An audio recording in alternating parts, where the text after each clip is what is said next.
E aí galera, salve salve, eu sou o professor Madison, professor de Geografia e vim aqui para te apresentar minha primeira teleaula. E aí, vamos lá? Escolhi um tema bem legal para a nossa primeira teleaula. E aí, o que será? Que tema é esse? Vem comigo!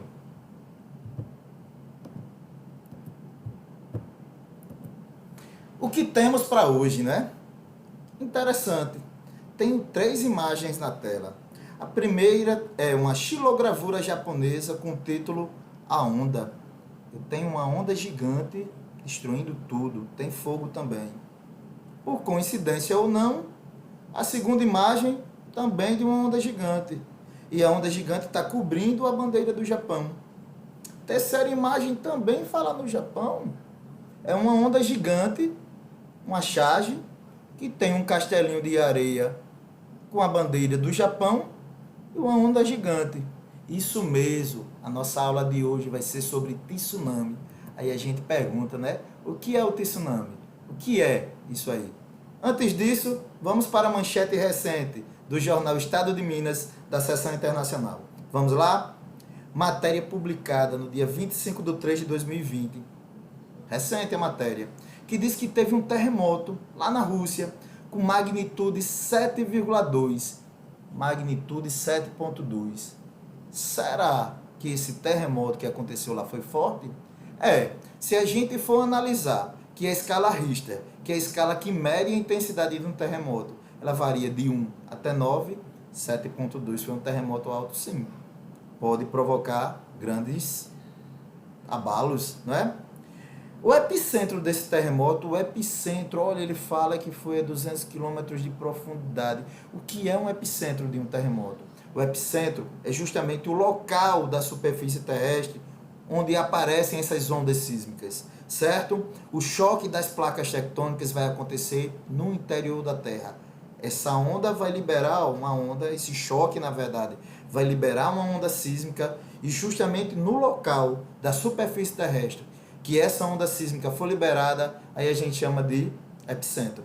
E aí o governo da Rússia chamou a atenção da população para um cuidado devido a riscos de tsunamis.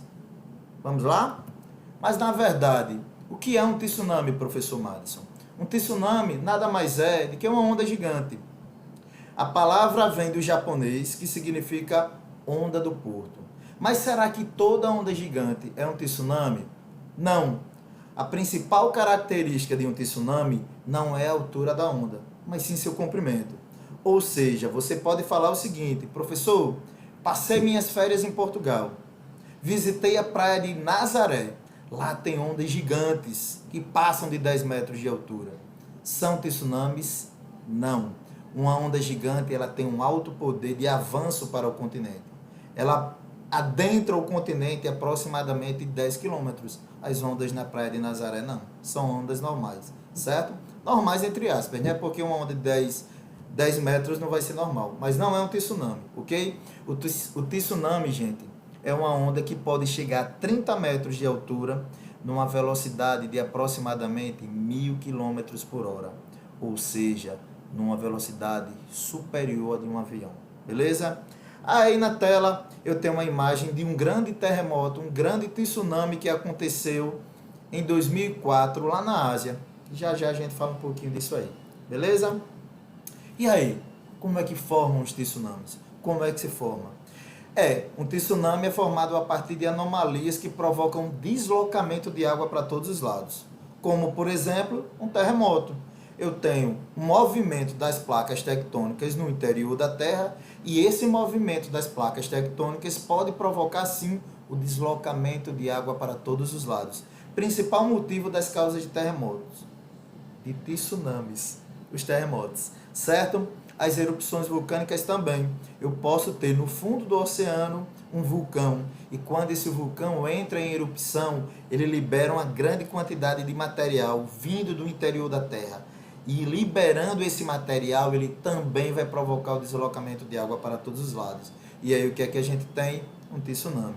Ou um meteorito que pode cair no oceano, provocando também um deslocamento de água para todos os lados. O que é que a gente vai ter?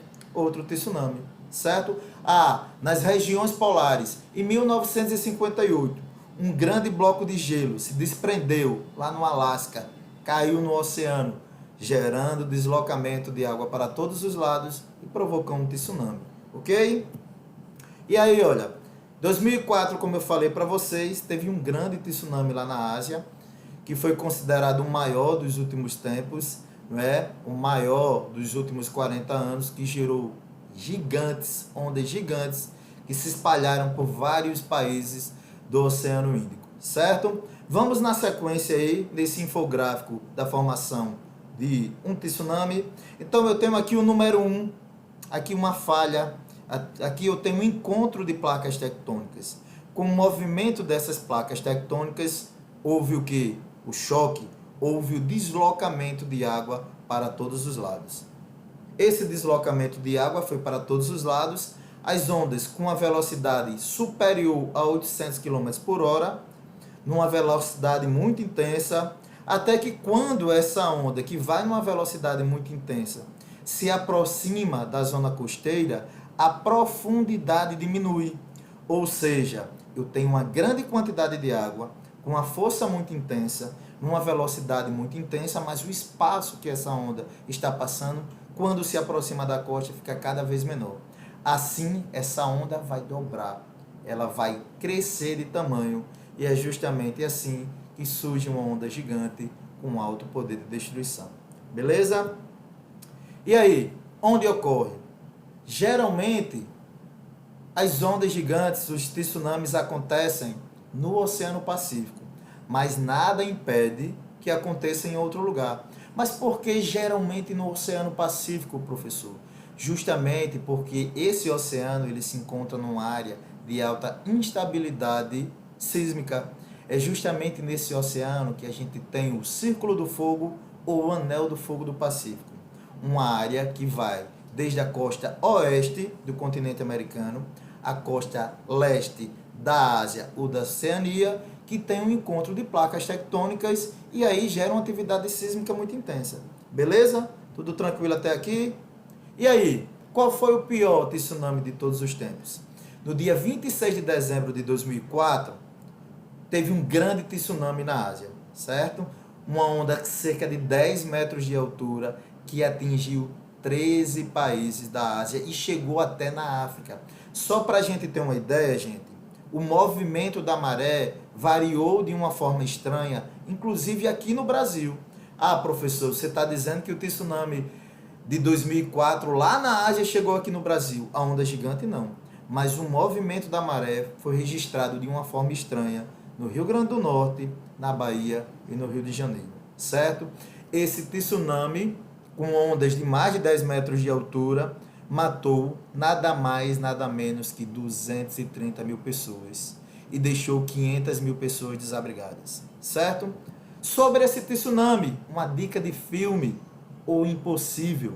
O Impossível é um filme de 2012, um filme espanhol, que é um filme baseado em fatos, baseado justamente nesse tsunami de 2004.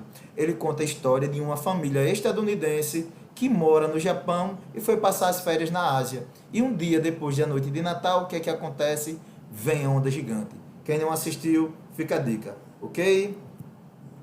Já aconteceram outros famosos tsunamis, professor? Já, certo? Em 1755, olha só, um grande tsunami lá em Lisboa, certo? Dia 1º de novembro de 1755, dia de Todos os Santos, um alto poder de destruição, com muito fogo, com terremoto, com onda gigante, com milhares de mortes, certo? Por isso o nome do filme, A Ira de Deus, porque já que aconteceu no dia de Todos os Santos, a maior parte da população estava nas igrejas. Então a população absorveu isso como um castigo divino. Na década de 60, teve um grande terremoto no Chile, que teve mais de 2.000 vítimas fatais. O Chile, por exemplo, é um país de alta atividade sísmica. Por quê? Porque ele está no encontro de duas placas tectônicas. O Chile fica entre a placa sul-americana e a placa Nazca. Ali a gente tem um movimento convergente de placas tectônicas. Muitos terremotos muitos tsunamis ali naquele país. E a explosão do vulcão Krakatoa, na Indonésia, em 1883, resultou também em mais de 36 mil vítimas. Aí são os principais tsunamis de todos os tempos, né? Além do de 2004, que eu já acabei de citar. Uma última curiosidade para a gente terminar nossa pequena aula. Professor, é verdade que outros animais percebem um tsunami antes dele acontecer? Verdade, sim. Geralmente, antes de terremotos, furacões e outros desastres naturais, os animais abandonam o local que habitam e tentam subir para uma parte mais alta do relevo. E aí isso aconteceu também em 2004. A população que estava na Ásia presenciou esse tsunami de 2004, percebeu que os animais que estavam soltos, minutos antes do tsunami acontecer, eles saíram em direção às partes mais altas do relevo. Beleza? Alguma dúvida? Gostaram da aula? Qualquer coisa, clica aí, comenta, curte e até a próxima. Valeu, galerinha!